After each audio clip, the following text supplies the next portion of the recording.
Before we dive into today's episode, I have something truly special to share. Next September, I'll be leading an intimate women's retreat through the south of France and northern Italy, and you're invited. Picture this: mornings exploring the colorful markets of the French Riviera, afternoons sipping wine, and a hotel view with golden Mediterranean sunsets. Whether you love photography, food, or just want to reconnect with your playful creative self, this trip is designed for you. Spots are limited, so if all this sounds like your kind of adventure, please visit tourwithabsolutely.com and look for the tour France and Italy with Crystal. You can also send me a message or check out the show notes. Claudine Hemingway is a descendant of famed writer Ernest Hemingway. We bumped into each other at a party and decided to team up and dive deep into French history, but with a twist, by bringing a spotlight to those lesser-known creatives in France. This is History with a Hemingway. Welcome back, guys. I'm back with Claudine, and today we're talking about some of the crazy things you can find inside of Notre Dame. You know, we've been talking a lot about Notre Dame with all the history and the reopening coming up next year. This year, actually. So now we're going to talk about some of the things you can find inside, and I'll let Claudine take it from here. Yeah, so this is it's 5 years ago today that they had the fire. So on April 15th, 2019 was the day of the fire, and it was a moment that I think very few people can ever forget when we learned about that. And in some ways, it feels like it is so long ago because it's pre-COVID. But in some ways, it feels like it just happened yesterday. So it's very exciting. We have been doing a monthly episode because there's so many amazing stories, and we're going to get you all ready for the reopening on December 8th. So it's just 7 months away. Can you believe it? I can't believe it at all. Like, that feels crazy since we've been waiting so long already. Yeah, and we are actually recording this on Easter, but today I went down there and they rang the Emmanuel bell, which a couple months ago we did the episodes all about the bells. And Emmanuel, if you remember, is the biggest one, and it's the oldest one, going to the 17th century. So last year they rang Emmanuel and Marie, but this year they just did Emmanuel. And so I went down there and I made a video of it. So you could go back and look on my Instagram and my Facebook, and I'll see if I can post a link on my website. So I recorded the whole 5 minutes of the bell ringing, and the whole time all I could think about is next Easter we could be back inside. And I remember I think the first time I was here on Easter, I was in Notre Dame. Wow, I can't believe it's taken so long. But like you said, next year, the amount of work that they're doing, it's like lightning speed. Yeah, it's pretty incredible. It's really incredible. And I have other plans for other episodes about like the architects, including the love of my life, Philippe Villeneuve, the head architect in Notre Dame. But we will go all through that. But this one, I wanted to share some of the really cool things that maybe, hopefully, two of them are back in there, but one of them, hopefully, you'll be able to see it, if not in the cathedral, in the museum they plan to open.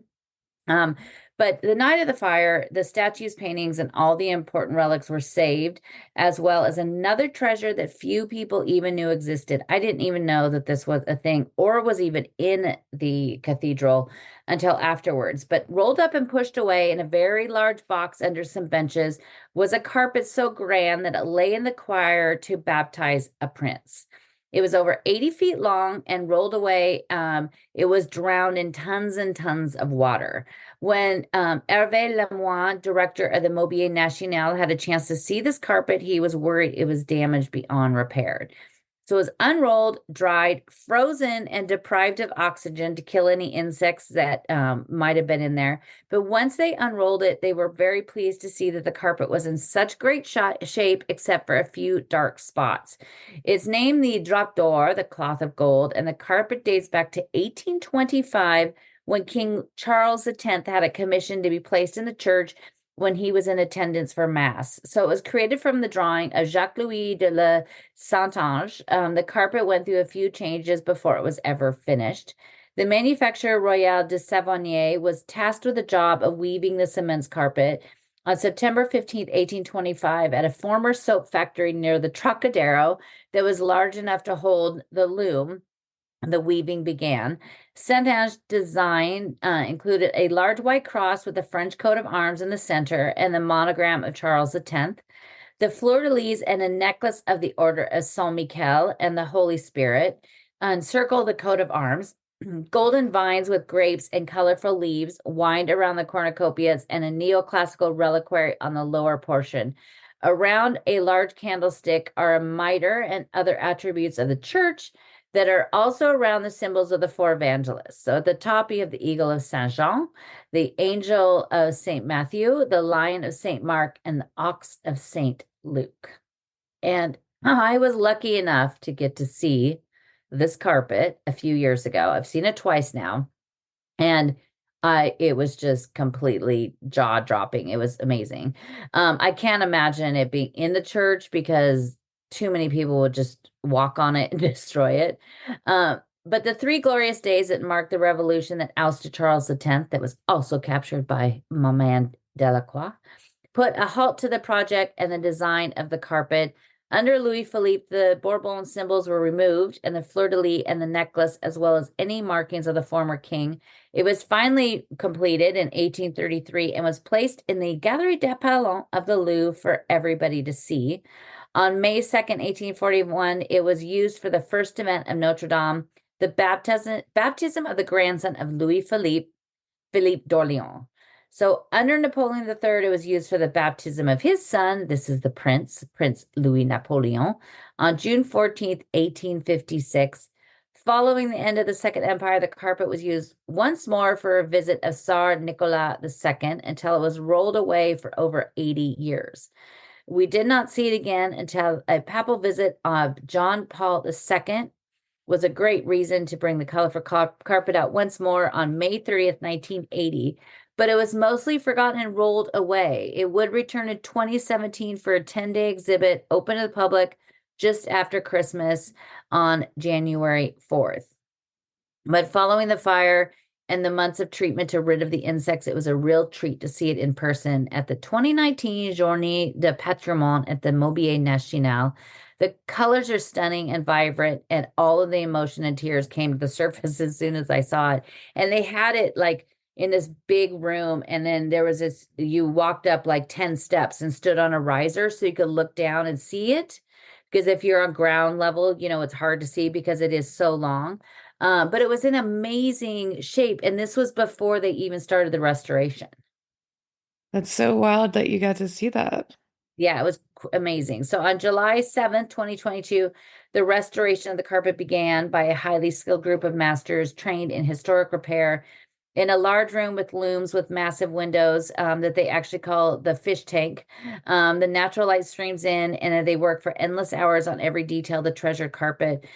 When I went there to the Mobilier National during the Patrimoine days, which, I beg everybody to come here to come and see if you are interested in French history.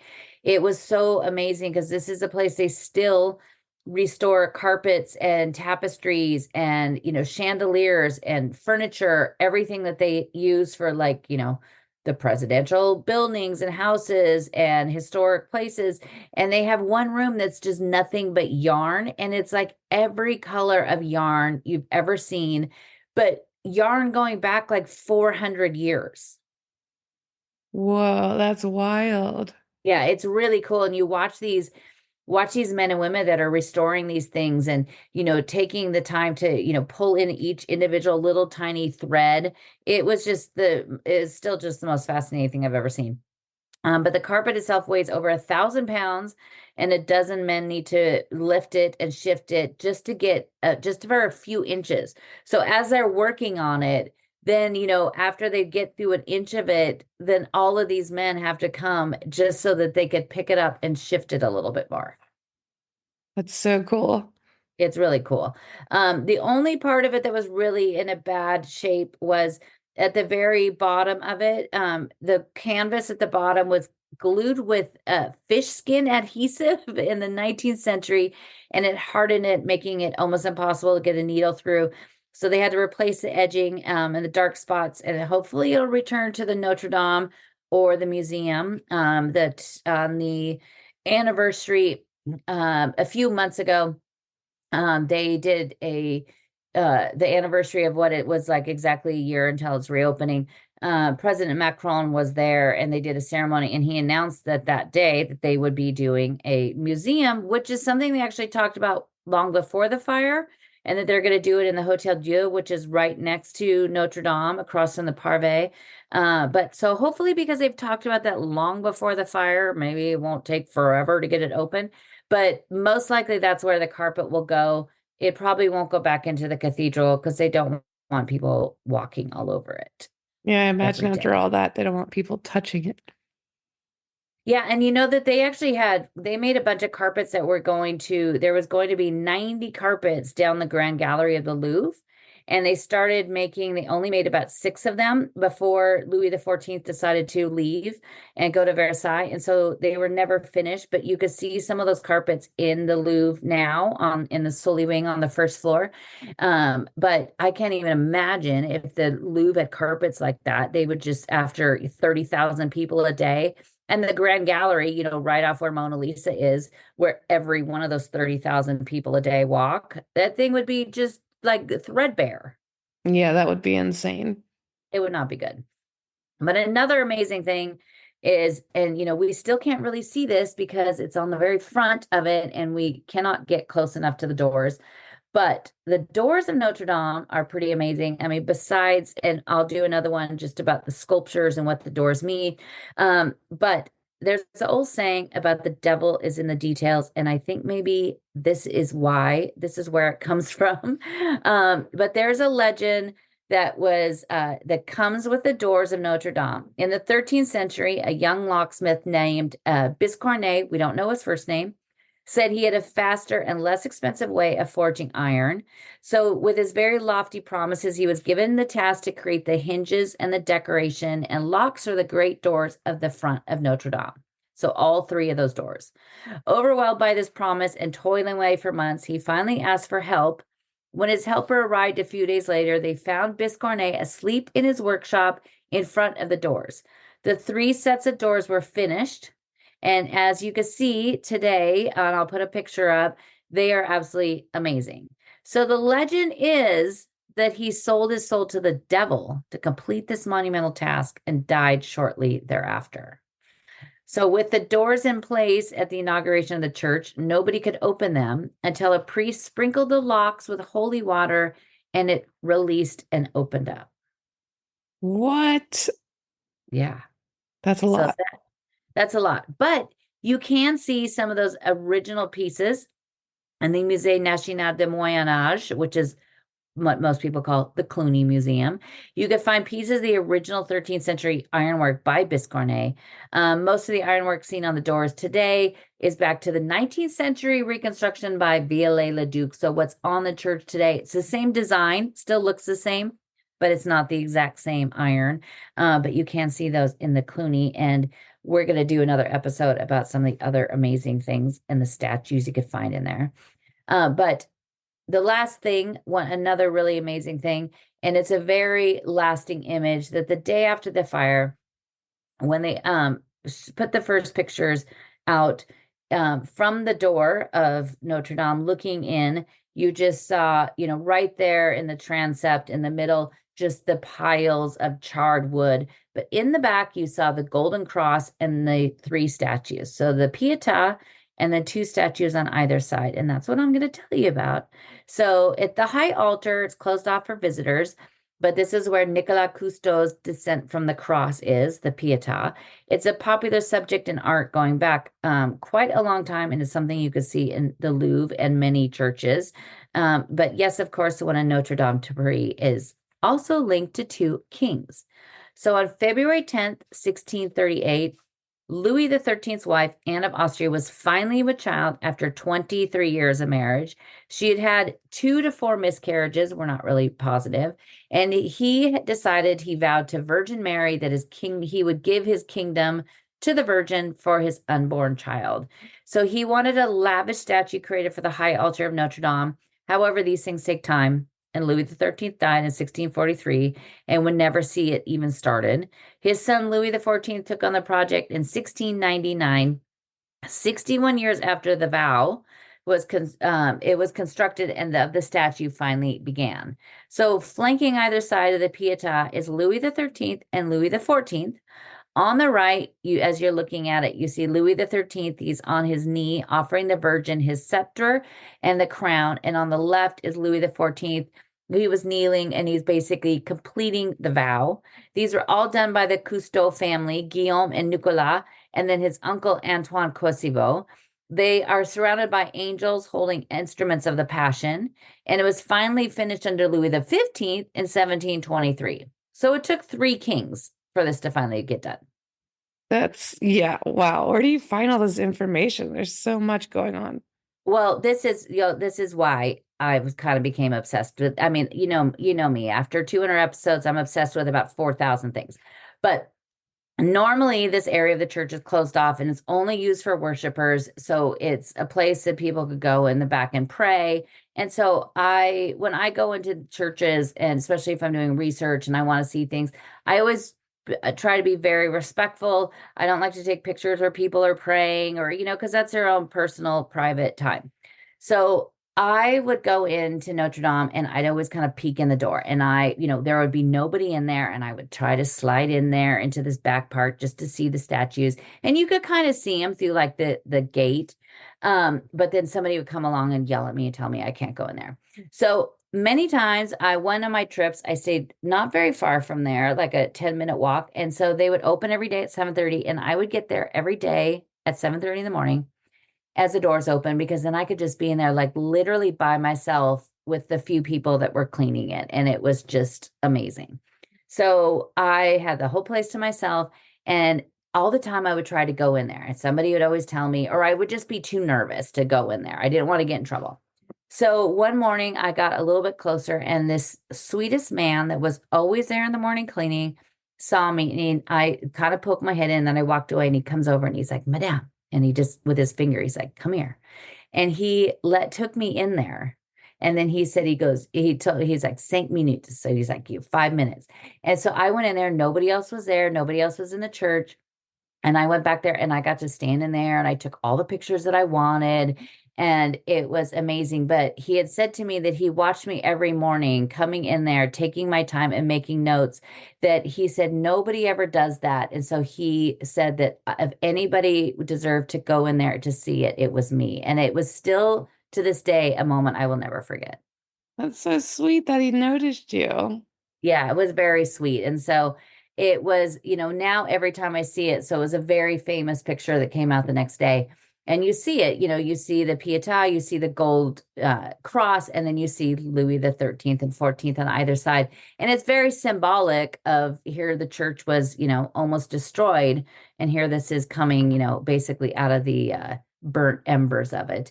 But it was pretty amazing. And so I actually, the TF1 channel here in France, I think almost weekly or every couple weeks, they do a special program, and there's going to be one on soon. And it actually, the reporters inside in front of those and interviewing them. I just saw like a second glimpse of it, when they're promoting the show. So I'll definitely have to check it out. But all of that stuff is like clean, like white, clean, like back to how it was when all these things are created. And it's going to be amazing. Every once in a while I see pictures of what it looks like inside or videos, and it's just, I don't think anybody's going to recognize it because it's going to be so clean after so many years, decades of smoke and soot from candles and just dirt. And, it's a massive church. It's not like somebody's there every day, dusting the walls. Yeah, it's going to be really special. I'm sure everyone's excited to get back and see it. I mean, so many people never got to see it the first time, and now it'll be even more special. Yeah, and it's exactly 7 months today. It is going to reopen. Well, guys, make sure you head over to ClaudineHemingway.com to learn more and hire Claudine for a tour, and tune in next week. Thanks for listening today, guys. If you're interested in learning more about Claudine, her tours, history, and the beautiful photographs that she posts all over Instagram, tune into her website, claudinehemingway.com.